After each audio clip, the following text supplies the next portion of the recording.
श्री रामचरितमानस में वर्णन आया है, न ही कल करम न भगत विवेकु, राम नाम अवलंबन एकु। काल नेम कल कपट निधानु, नाम सुमति समरथ हनुमानु। अर्थात कलयुग में न तो कर्म है, न भक्ति है और न ही ज्ञान है, केवल राम नाम ही एकमात्र आधार है। जिस प्रकार कपटी काल नेम को मारने में हनुमान जी समर्थ हैं, उसी प्रकार बुद्धिमान मनुष्य कलयुग में काल नेम रूपी कपट को राम नाम से मारकर कपट रहित हो जाते हैं।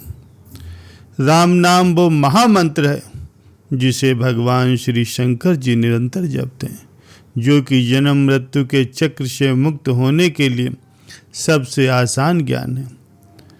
राम नाम की महिमा गणेश जी जानते हैं, जो कि इस नाम के प्रभाव के कारण ही सर्वप्रथम पूजनीय है। प्यारे सज्जनों, जो लोग राम नाम के इस मंत्र का उच्चारण करते हैं, खाते पीते सोते बैठते चलते फिरते सुख में या दुख में इस राम मंत्र का जप करते हैं, उन्हें दुख दुर्भाग्य व व्याधि का भय नहीं रहता। उनकी आयु संपत्ति और बल प्रतिदिन बढ़ते रहते हैं। राम का नाम लेने से मनुष्य भयंकर पाप से भी छूट जाता है, वो नरक की पीड़ा में नहीं पड़ता और अच्छे गति को प्राप्त करता है। प्यारे सज्जनों, एक बार की बात है, एक राजा और उसका महामंत्री अपने राज्य में भ्रमण करने के लिए निकले। भ्रमण करते करते उन्होंने देखा कि रास्ते में एक ब्राह्मण भीख मांग रहा है। राजा ने अपने महामंत्री से पूछा, मंत्री जी, ये क्या है? ये ब्राह्मण होते हुए भी भिक्षा मांग रहा है। महामंत्री ने तत्काल कहा, महाराज, ये भूला हुआ है। राजा ने फिर कहा, तो इस ब्राह्मण को रास्ते पर लाओ। महामंत्री ने कहा, महाराज, ये रास्ते पर आ जाएगा, लेकिन थोड़ा समय लगेगा, कृपया 3 महीने की अवधि प्रदान कीजिए। राजा ने स्वीकृति दे दी।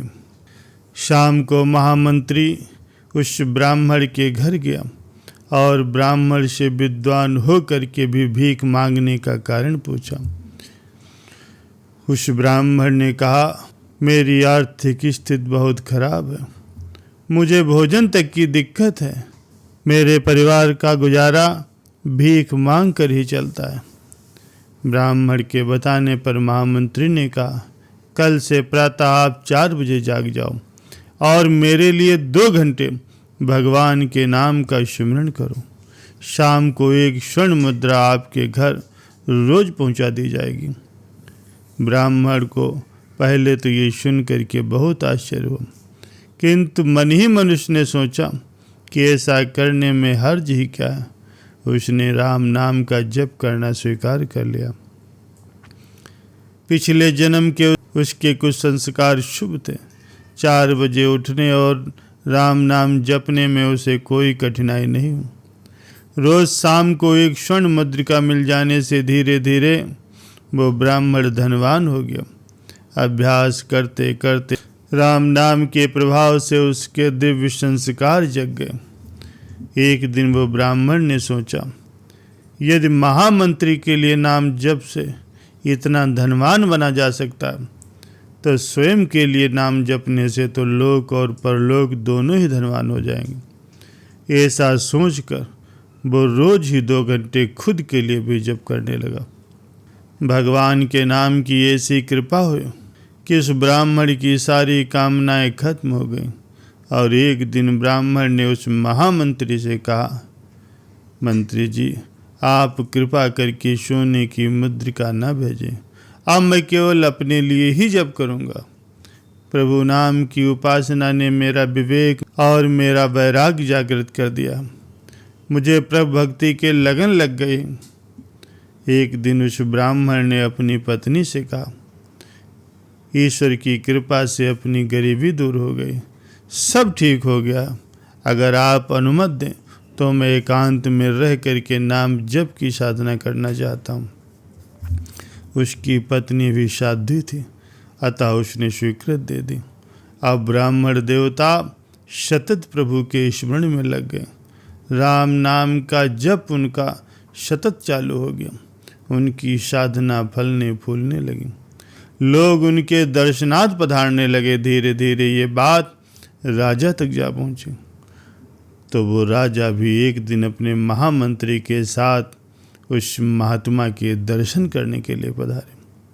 वापस लौटने के पहले राजा ने कहा, महात्मन, मैं भारत का राजा आपसे ये प्रार्थना करता हूँ कि यदि आपको किसी चीज़ की ज़रूरत पड़े तो निसंकोच संदेश भिजवा दीजिएगा, आपको तत्काल वो चीज़ प्राप्त हो जाएगी।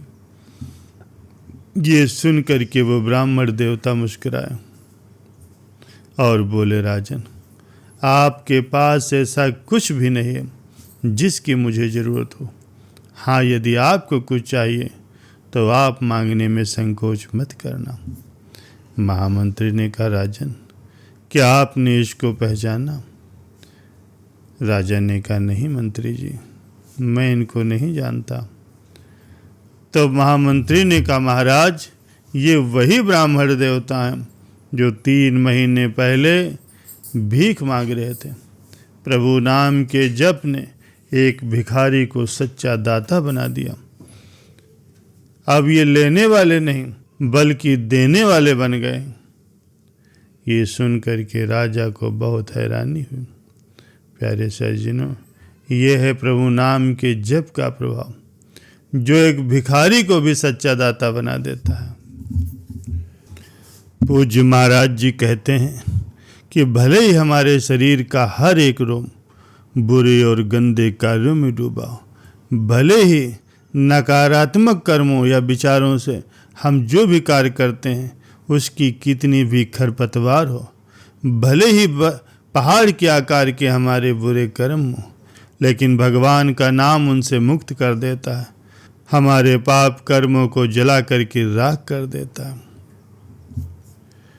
प्यारे सज्जनों, हम जो भी अपने शरीर से, बाड़ी, आंखें या चेहरे के भाव या मन से या विचारों के माध्यम से जो भी कर्म करते हैं, उनका परिणाम अच्छा या बुरा होता ही है।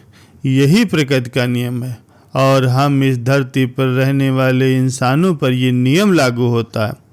अगर आप अच्छा कर्म करते हो तो आपको अच्छा परिणाम मिलता है, अगर आप बुरा कर्म करते हो तो आपको परिणाम भी बुरा मिलता है।